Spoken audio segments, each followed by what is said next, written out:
आदरणीय अध्यक्ष महोदय, गीता में एक श्लोक है, यदा यदा हि धर्मस्य ग्लानिर्भवति भारत अभ्युत्थानं धर्मस्य तदात्मानं सृजाम्यहम्। इस श्लोक का मतलब है भगवान श्री कृष्ण अर्जुन कोई नहीं कह रहे, अर्जुन के जरिए पूरी सृष्टि को कहने की कोशिश कर रहे हैं कि जब जब पृथ्वी के ऊपर धर्म को कुचला जाएगा और जब जब अधर्म बहुत ज्यादा हो जाएगा, तब तब मैं उत्पन्न होऊंगा, तब तब मैं अवतार लूंगा।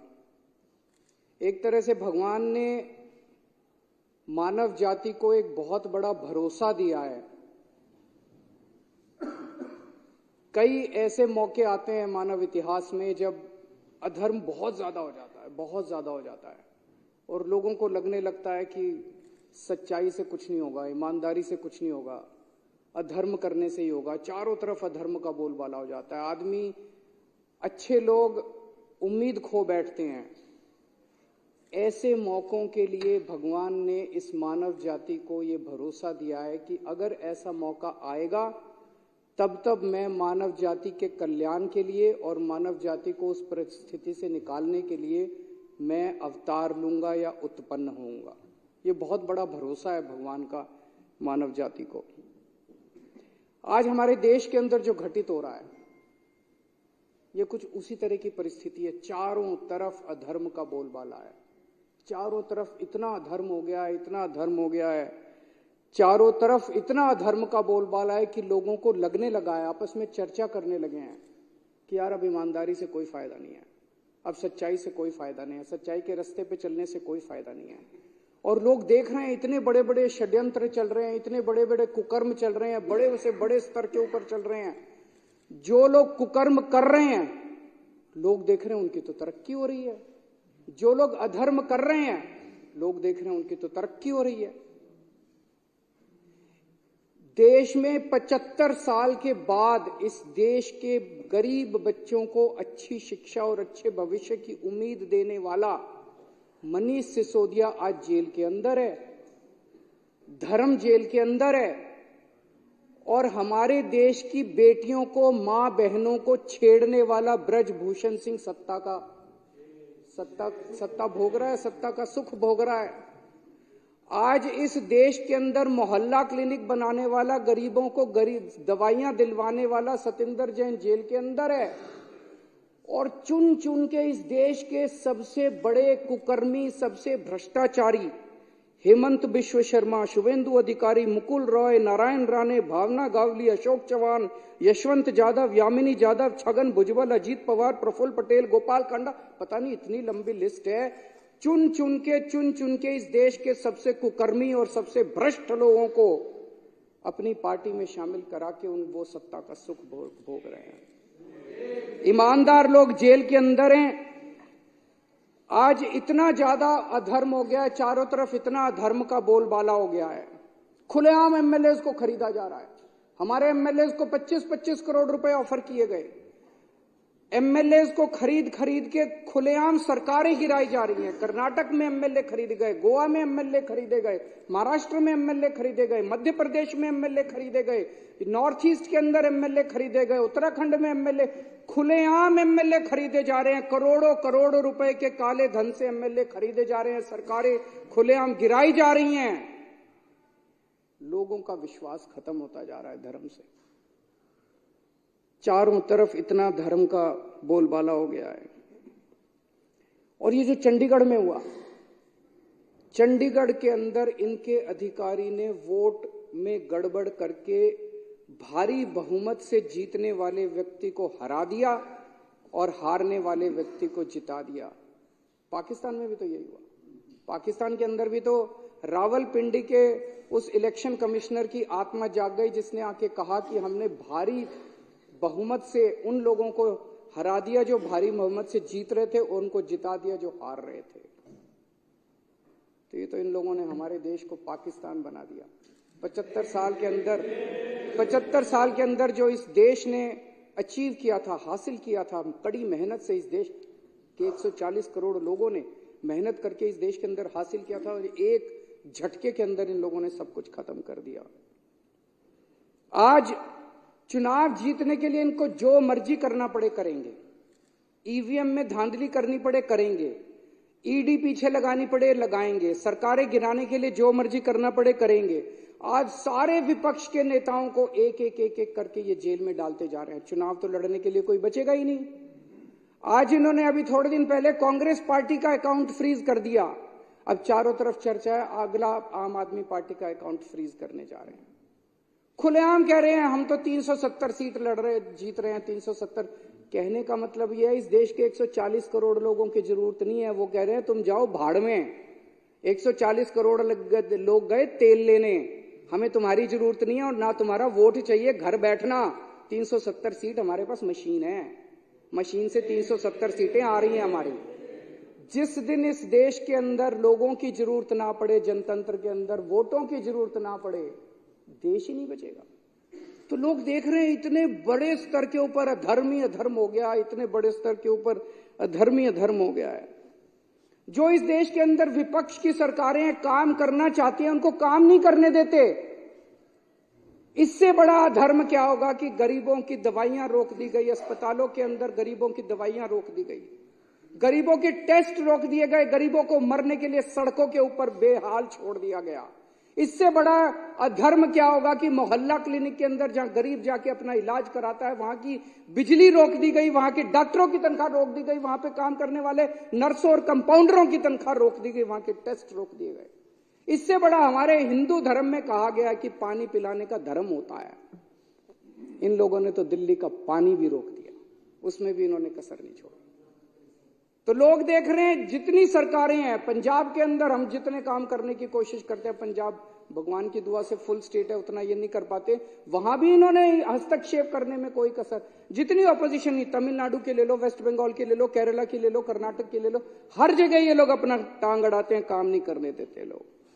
आज हमारे किसान दिल्ली आना चाह रहे हैं, बताओ क्या कसूर है जी? दिल्ली तो कोई भी आ सकता है, दिल्ली तो देश की राजधानी है, उनके पास कोई हथियार नहीं है, कुछ नहीं, आने दो दिल्ली में।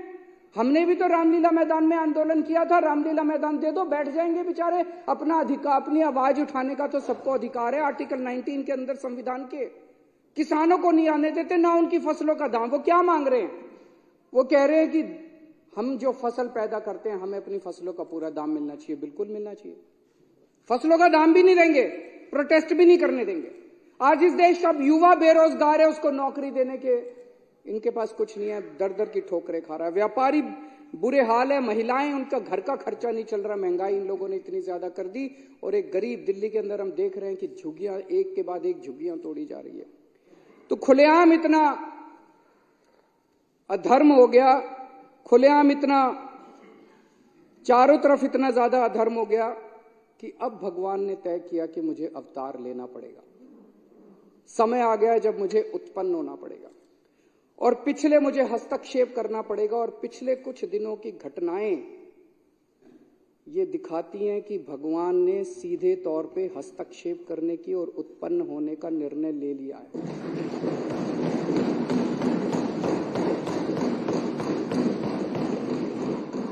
तीस जनवरी को चंडीगढ़ में मेयर का चुनाव हुआ। सुबह वोटिंग पड़ी, वोटिंग पढ़ने के बाद एक प्रिजाइडिंग ऑफिसर था, पीठासीन अधिकारी अनिल मसीह, इन्हीं का आदमी था। अनिल मसीह तो मोहरा है, पीछे तो वो हैं, उन्हीं का आदमी था। उस दिन इन लोगों ने तय किया कि आज उस हॉल के अंदर द्रौपदी का चीरहरण करेंगे। उन लोगों ने, इन कौरवों ने तय किया कि आज हम जनतंत्र का, भारतीय जनतंत्र का चीरहरण करेंगे। पूरी प्लानिंग करके आए थे। उसने तय किया कि मैं असली वोटों के ऊपर उनको ठप्पे मार मार के, डिफेस कर करके उनको इनवैलिड घोषित कर दूंगा और हारे हुए को जिता दूंगा। अब वहां पे श्री कृष्ण जी पहुंच गए द्रौपदी का चीरहरण रोकने के लिए। उस कमरे में दिखाई नहीं दिए किसी को, दृश्य थे, लेकिन थे वहां पे। आप लोगों ने अगर वीडियो में देखा हो, वीडियो में वहां जितने बीजेपी वाले मौजूद थे सारे कह रहे हैं कैमरे ऑफ करो, कैमरे। देखे आपने वीडियो? सारे चिल्ला रहे हैं कैमरे ऑफ करो, कैमरे ऑफ करो। कैमरे ऑफ क्यों नहीं हुए? श्री कृष्ण जी वहां मौजूद थे, उन्होंने कैमरे ऑफ किए। इन्होंने पूरी कोशिश करी कैमरे ऑफ करने की, उस दिन कैमरे ऑफ नहीं हुए। ये कोई संयोग नहीं है, ये ऊपर वाले का इशारा है, ऊपर वाले का।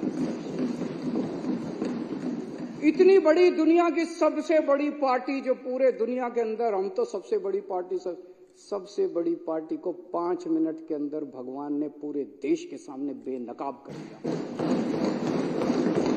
जो लोग द्रौपदी का चीरहरण करने आए थे, जो लोग भारतीय जनतंत्र का चीरहरण करने आए थे, भगवान श्री कृष्ण ने उनको पूरे देश के सामने उनका चीरहरण करके छोड़ा।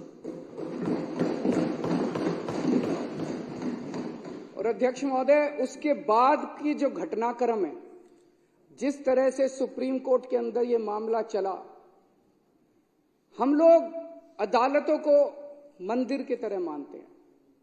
न्याय देना भगवान का काम है, न्याय भगवान देता है। इसलिए जज को भगवान का, जब जज अपनी कुर्सी पे बैठ के फैसले सुनाता है तो कहा जाता है कि एक तरह से भगवान फैसला सुना रहा है।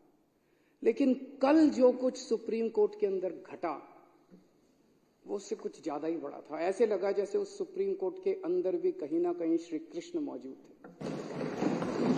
ऐसे लगा जैसे वहां सुप्रीम कोर्ट के अंदर भी भगवान मौजूद थे। ऐसे लगा जैसे चीफ जस्टिस ऑफ इंडिया के अंदर भगवान बोल रहे थे। ऐसे लगा जैसे चीफ जस्टिस ऑफ इंडिया के जुबान के ऊपर भगवान बैठे हुए थे, भगवान उनके जरिए बोल रहे थे। तो ये जो कल पूरा घटनाक्रम हुआ, वो ये दिखाता है कि अब हम, सबसे पहले तो सुप्रीम कोर्ट का बहुत बहुत शुक्रिया, इस सदन के माध्यम से हम इस सदन के माध्यम से सुप्रीम कोर्ट का शुक्रिया अदा करना चाहते हैं, उस पूरी बेंच का शुक्रिया अदा करना चाहते हैं, खासकर चीफ जस्टिस ऑफ इंडिया का शुक्रिया अदा करना चाहते हैं, जिन्होंने इतने कठिन समय के अंदर हमारे देश को, जनतंत्र को बचाने का काम किया।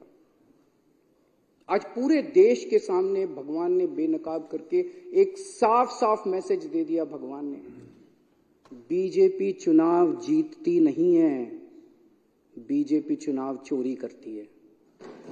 पूरे देश के सामने सबने वीडियो देखा है, सबने किस तरह से सुप्रीम कोर्ट का आदेश सुना है, सबने पूरे पिछले 1 महीने के घटनाक्रम ने पूरे देश के सामने इस पार्टी का चीरहरण करके छोड़ दिया कि बीजेपी चुनाव जीतती नहीं है, बीजेपी चुनाव चोरी करती है। ये कोई संयोग नहीं है कि एक छोटा सा चुनाव, चंडीगढ़ के मेयर का चुनाव क्या होता है, कुछ भी नहीं होता। हमने तो ऐसे सोचा था उस दिन कि ऐसे ही हो जाएगा, हमें तो एक छोटे से चुनाव ने पूरे देश के अंदर सारे देश को हिला दिया। कुछ ना कुछ तो भगवान बताने की कोशिश कर रहे हैं, संदेश देने की कोशिश कर रहे हैं। तो भगवान का संदेश है, मैं आ गया हूं।